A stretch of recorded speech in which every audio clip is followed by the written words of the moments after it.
Bloodline kicked off Raw this week, and Roman Reigns still wasn't with them. So I want to ask, where is he? Has anyone told us why? No, they haven't. So I, Simon Miller, have decided to call out Roman Reigns. Wait, what am I doing? I'm not calling out. Nobody tell him. Otherwise, yes, hello, I am Simon from WhatCulture, and welcome to Raw Ups and Downs, the show where we take the finger of power, and if something's good, we go give it an up, and if something's bad, we say give it a down. I don't know how this became a thing. We live in very strange times. Before the Usos, Solas, Sikoa, and Paul Heyman could do much of anything, though, the Judgment Day interrupted. I was like, ooh, lally, this is gonna be good. I was a little bit worried because back in the Attitude Era, WWE loved nothing more than taking two teams and pushing them together. So you remember when we had the corporation and the ministry, all of a sudden they were the corporate ministry. So I had visions this was gonna become the Judgment Line, or the Blood Day, which sounds like some crappy B movie. But actually, after Damian Priest had acted all like, haha, I'm gonna beat you up, he went and basically got on with Paul Heyman. Finn Balor's face during this was tremendous because it was like somebody had vomited on him. He was so annoyed when Paul was all like, yes, that's right, these two forces are coming together, all thanks to the head of the table. Jey Uso was stunned by this, but Heyman was like, that's the whole point, you goober. Roman wants to see how you are going to respond. And we did address Finn Balor's rage here. Paul Heyman was all, look, I know you don't like it, but you're gonna have to do it anyway. The absolute best bit, though, is that Rhea Ripley kept changing spots so she could continue to eyeball Solas Akoa. And when Heyman said to her, do we have a problem? The SmackDown Women's Champion said, not yet. So here's what we're gonna do. We should do Solo versus Rhea, and Rhea should win, and then Rhea should defeat the Usos, I'm not kidding here, and then she should take on the head of the table, and she should win. 1, 2, 3, Rhea Ripley is now the WWE Undisputed Champion, and then do you know what we do next? We give her all the belts. The point was that they do have similar enemies, so what we're gonna do is Kevin Owens, Sami Zayn, and Matt Riddle are going to take on the Judgment Day later, whereas in around about 3 seconds, we are gonna get Solo Sikoa versus flubbing Rey Mysterio. Heyman then apologized to Dominic because he's going to be around his deadbeat dad. And I actually liked all of this. It's so cool to see factions coming together, especially because later on, we were going to get mega faction warfare. There was a time in WWE when you were allowed to be in a group, it was considered bad, which was ridiculous. Give it up. So all of that was fun, as was Solas Sikoa versus Rey Mysterio. But this would have been better if Rey hadn't lost a couple of times recently, but do you know who is not losing and who is winning all the time? Solo flipping Sikoa. I know what I just said, but I also have a plan B. If we're not gonna do that with Rhea Ripley, it should be Solo who tears through the company, and he should become the new chief of the tribal. The fans were absolutely desperate for Daddy Rey to win as well, so this story has completely worked. But after he hit the 619 and the splash, Sikoa kicked out. I was like, oh my gosh, he's becoming the best person ever. Rey thought another 619 could do it, and he actually did get that down, but this is when the Usos came to ringside because they can't help themselves. But thankfully, Rey does have friends, so soon after, the LWO were here too. None of this worked though, because Solo got out of the way of the splash when he spiked Rey, and he got the 1, 2, 3, and this is what I was doing. I know it looks like I'm stuck in some kind of space-time continuum. That's just how I celebrate. The Bloodline then, of course, finished off LWO and Rey, and while this is a bit like Groundhog Day and Bill Murray's going to show up eventually, it did tie into the end of Raw, which was an absolute hoot. I loved it greatly, giving it an up. And then it was right into goofy wrestling for life. So we saw the Alpha Academy and Maxine Dupree talking to Adam Pearce, as Chad Gable was like, listen, I know this stupid draft is coming up, but if Otis goes, I have to go with him. We're a team. Dupree jumped in and said to Pearce, well, wait a minute, who would you want to be the star of the company? This idiot Chad or the wonderful Otis? When Maxine and Gable got into a shoosh battle, because of course they did. Adam then told them to shut up because this was a very weird thing to do in a public space, and it was essentially just promotion for the draft to let you know, if you are a brand new fan, that's right, tag team teams can get broken up. Given that Vince McMahon is still in control, they probably will. We also learned that Bad Bunny is going to return to Raw next week as we do continue to set up that match for Backlash, when it was Bianca Belair versus Dakota Kai. Why not? This, of course, is down to the fact that Io Sky has a championship match against the champion coming up at the pay-per-view premium live event, but this really made me chuckle. In what other sport would this happen? All right, we do have this big title fight. Why don't we have the friend get in there and just take some shots first. The interesting part, though, was that even though Sky and Bayley were at ringside, they did absolutely nothing, and Bianca Belair basically beat up Dakota Kai for a while, hit her with the KOD, and got the 1, 2, 3. So clearly the tease here is that we are going to break up Damage Control, probably in the draft, and that they hate each other anyway. And what really made me laugh was that Dakota's offense was basically getting absolutely whipped by Bianca, and when Kai kicked out, Belair was like, oh wow, she didn't stay down. What a trooper. So this was all right. I mean, it did fall a little bit flat because I just do not know what the long-term direction for Bianca Belair is at the moment, and she should have a long-term direction. She's the Raw Women's Champion, for goodness sake. But it was okay for what it was. But then saw Cody Rhodes walking to the ring because he is in a bad mood and he wants to have a word, when we got this really weird video for Bronson Reed. I don't know what was going on. Basically, it was there so he could refer to himself as Mr. Nice Guy. I was like, okay, hello, Mr. Nice Guy. Good for you. Because it turned out we were going to do more stuff between the Bloodline and the Judgment Day, and it was kind of like we were going wink, wink, nudge, nudge. Maybe they're going to have a feud too. Because after Damian Priest had told the Naughty Rabbit not to show up in 7 days, Paul Heyman arrived and he was like, well, what did you think of that old Solas Akoa, hey? Finn Balor looked at him and just went, meh. I love Finn Balor. Damian basically big lead him as well, as Rhea said, oh man, you better get out here before we do something bad, as Heyman reminded them, look, we got our job done, so you better get your job done too. And again, just for a spite spoiler, does the Judgment Day get the job done? No, they do not. The Judgment Day also made it very clear that they don't give a flub about Roman Reigns or his crew, so once again, there it is the tease. We should absolutely do this. I think we could have some fun. Which is when here came Cody Rhodes. Whoa. The fans still love him, so I think we are going to be all right, as the commentators made it very clear, wait a minute, we are looking at Cody right now, and he's not dressed in a lovely suit. In fact, he's dressed to fight. So it was either that or he just enjoyed wearing his tight tights when he got in the ring and he said, Brock Lesnar, you get your ass out here right now. When here came Adam Pearce instead. And I tell you why this is so good, because the law of averages dictates that at least one person was watching Monday Night Raw for the first time ever. They had no clue about any of the superstars, so they thought that Adam Pearce was Brock Lesnar for around about 2 seconds. That just warms my Tootsie Toes. He was here to remind Cody that he's not medically cleared though, which begs the question, why did you let him go to the ring in the first place? So what he needs to do is go to the back and just drop this all together. Rhodes acted like he was gonna do this, but instead he got a chair when all of a sudden these security guards were trying to stop him. He started taking them out when we heard which is my impression of Brock Lesnar's music, and out came the beast. Because he's a heel now, he was wearing a trench coat, but it looks a bit like you ordered The Undertaker from Wish. And as he slowly walked to the ring, he basically stopped as Adam Pearce was losing his mind, going, please, please, if you two just leave it, I know what I'll do. You can have the match, we'll do it at Backlash. Cody then tried to get to Brock Lesnar, but there was more security guards, and Rhodes just took them out like they were James Bond villains. And Brock thought this was so funny, he just went, ha ha ha ha. And he turned around and he left. He don't get paid by the hour. Cody also got the microphone after this and said, look, you dress like a cowboy, but I grew up among cowboys. You ain't no cowboy, you're a coward. And somehow, even though if you wrote that down on a piece of paper, it would look ridiculous, Cody Rhodes just makes it sound so damn good.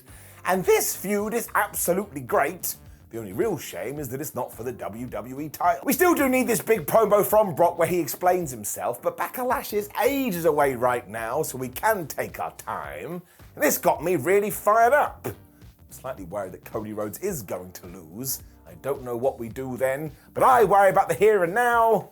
Let's get enough. We then must have entered some kind of weird, bizarre time capsule, because it was The Miz versus Seth Rollins. What? Here's the deal though. Fair play to these guys. We know that Seth Rollins is all time. In his own way, The Miz is too. And they had one hell of a banger of a match. Miz jumped Rollins to begin with to make it very clear who was the good guy and who was the bad guy. And even though Seth got back into it a little bit, eventually Miz pushed him off Barry Barricade onto Alan the announce table. I was like, man, Baz and Alan having a terrible night. Seth then came back with the sing blade as the crowd kept going, whoa, whoa, whoa. When The Miz was like, oh, right, you're gonna sing his song, are you? Well, watch this. And he hit a second rope code breaker.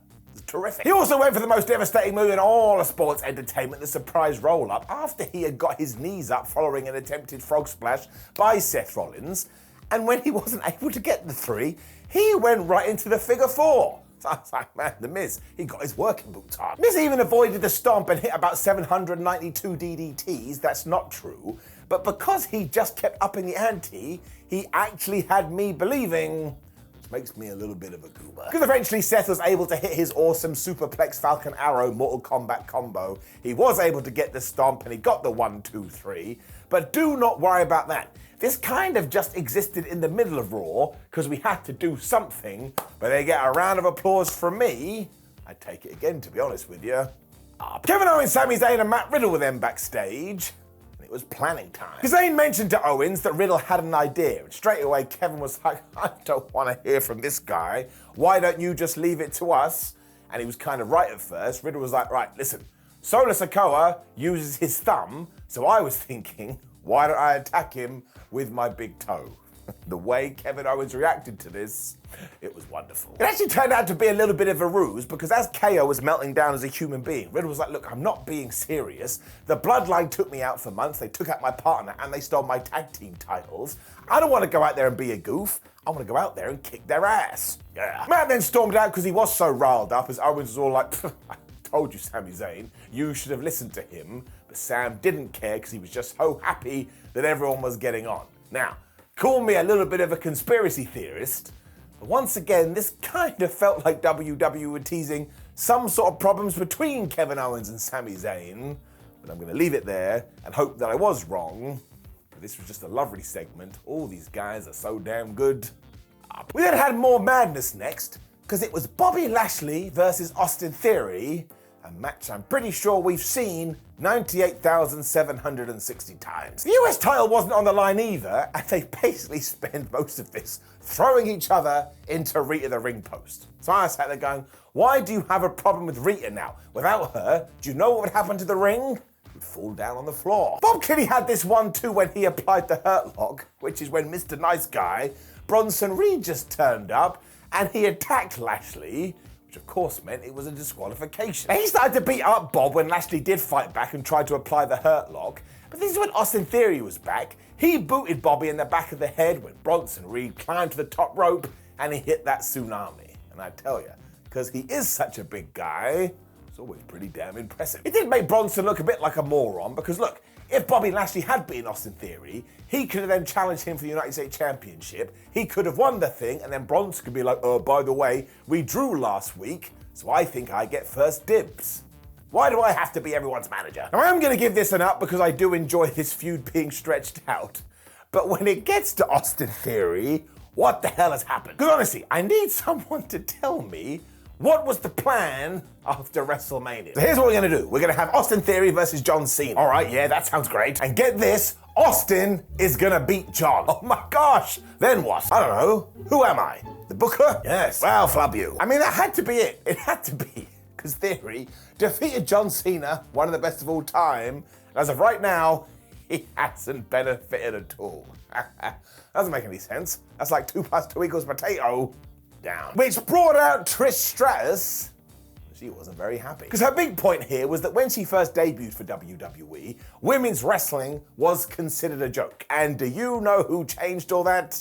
That's right, Trish Stratus. There is a lot of truth to that though. When she turned her attention to Lita, she's like, what did Lita do? Nothing. She just came out and did a little bit of a dance and then followed up with a moonsault. Anybody can do it. It was Trish who was the trailblazer here, so why is everyone chanting for Becky Lynch and Lita at WrestleMania? Because what everybody should have been shouting is, Trish, thank you so much, you're the best. I mean, it probably needs to be a little bit more catchy, but my word was Trish good here. The reason Becky annoys her too is because she walks around going, I was the catalyst to change, which is not true at all. And once again, Stratus should be getting her plaudits, especially because she paved the way for people like Becky Lynch. Instead, she didn't even get a thank you, not even for holding that door open one time. She didn't say that last bit, I made it up. Stratus also admitted that it was her that beat up Lita last week, as she kind of mimicked Becky Lynch's accent. It was even worse than when I tried to do it. See, I didn't come out as anything. When she told us, she's not your childhood fantasy, she's not a nostalgia act, she is one of the most important people in WWE history. And at the end of this, I know she meant to be a bad guy, but I was clapping. She just shots fired. So this has been justified on one single promo alone. And really, WWE should remember this. Sometimes just go give an individual a microphone and they will make it work. I'm now very excited about this match because in many ways it is a dream match. There's no two ways about it. It is getting it up. However, why did WWE pipe in boos? It was like this. I am so mad, boo, boo, that I'm here, and I can't believe that you're booing me, boo, boo, boo. And if you think I'm putting my hand over my mouth and booing, boo, boo, boo, you're totally wrong. I mean, even with all of WWE's cash reserves, you could just hear it, because it's a sample too. So it's just someone going, play, stop, play, stop. It's like canned laughter on a sitcom. You don't have to worry about this. Trish was so good here, she would have got those boos anyway, and nobody was saying boo-earns. Just think it's ridiculous. Down. And then Cody was being interviewed. I mean, this guy. Because he was so damn frustrated because he's not the champion, and it's Adam Pearce sending security guards after him, even though it was Brock Lesnar, who won that Raw after WrestleMania, came out and caused a mega fuss. So something is totally wrong here. So what he's going to have to do is smash his way through and smash the beast, because Brock Lesnar is in a corner, and the only way to get out of there is to beat Cody Rhodes, but that's not going to happen, because he's the American Nightmare. Hell yeah. As ever, Cody was just great here then because he gets you so fired up. And again, I am very worried he's going to lose. But does it really matter? No. Wrestling's just a story. I'll get over it. When it was time for Chelsea Green and Sonya Deville taking on Michin and Candice LeRae. Here's the thing. Even though Raquel Rodriguez and Liv Morgan watched on here to kind of continue the story, and we had Nikki Cross turning up going, oh my gosh, Candice LeRae, I love you so much from the front row, all of this just feels a little bit lackluster, and like WWE aren't giving them a proper story. That is a massive shame too, because Chelsea Green and Sonya Deville as a tag team are awesome. But this just ended when Chelsea did the unprettier onto Michin, and then they went and looked at the tag team champions and were like, whoa, we're going to have a title match soon. Okay. But I just think we should probably give them some time and actually something to sink their teeth into. And also look at LeRae and Mia Yim right now.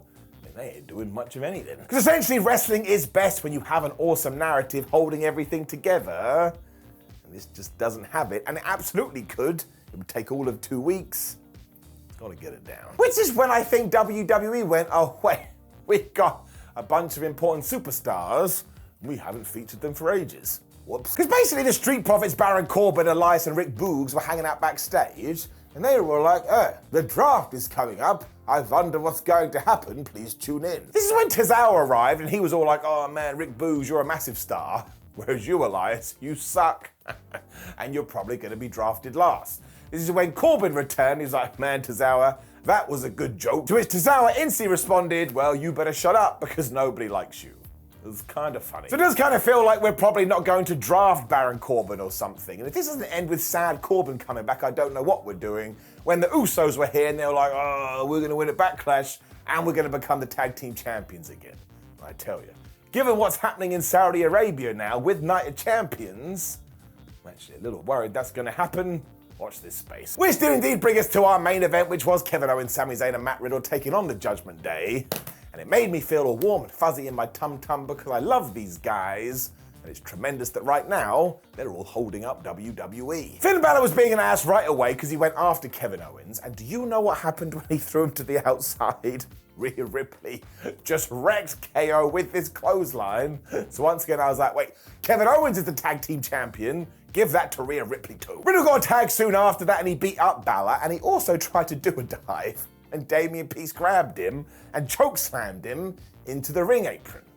And wait, the ring apron? Hang on. I must admit I didn't think much of the ring apron first time I laid my eyes on it. Looked like the ring post was a lot harder. That was my first impression of the ring apron. This did allow Damo and Finn to beat up Matthew for a little while. But as soon as Dominic tagged in there and went for the suplex, he got German suplexed instead. Wunderbar. But I love this because every time Dom tried to go on the offense, somebody just whooped his ass.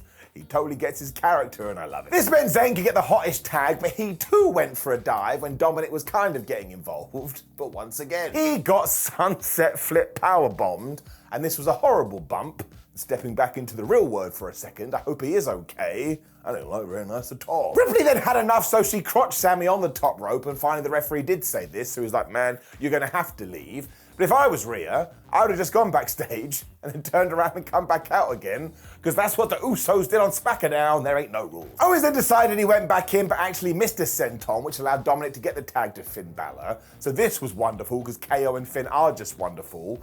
But it then went terrible for the Judgment Day, because Kev started busting out stunners. Don't know what this is, it's just me doing a dance. As it turned out, this was going to be the window to success too, because Zayn then hit a haluva kick, Riddle asked to be tagged in, he nailed the floating bro onto Finn Balor, he got the 1, 2, 3, the good guys had done it, Mr. Burns had won it. It also means now we have teased some issues between the Judgment Day and the Bloodline, and the reason is this is so good is everything I told you about earlier, because we got to the end of Raw, it was time for faction warfare. Because as soon as the rest of Roman's crew did run out, all of a sudden the LWO were here, and everybody just came together. And there was people going into the ring post, there were people going into Alan the announce table, and if you want to come into my house and say, Simon, wasn't it a bit like the ending of an Attitude Era Raw?